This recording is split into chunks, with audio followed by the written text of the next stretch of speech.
We have two Phillips screws here and here, what we need to remove.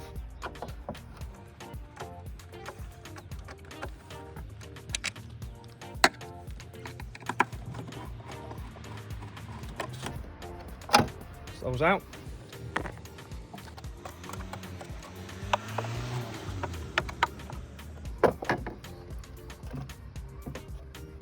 Underneath we've got the bulb holders, what just twist and pull out.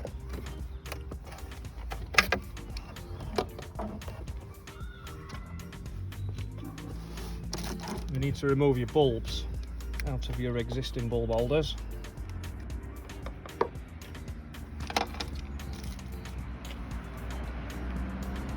Now what we need to do is insert the bulb bayonets into the original bulb holders. So these just twist and go in just like a normal bulb would.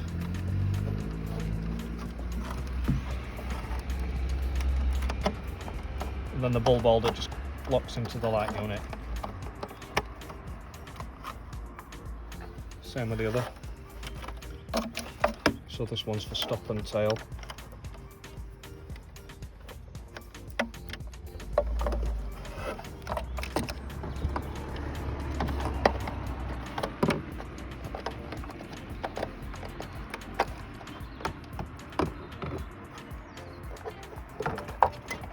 The lamps have got two locating lugs here, just to locate it into the body of the car.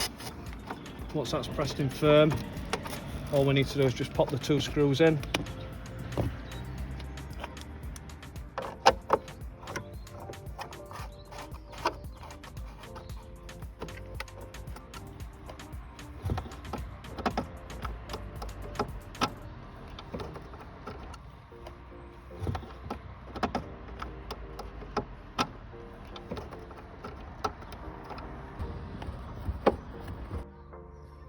Right, let's see what they look like.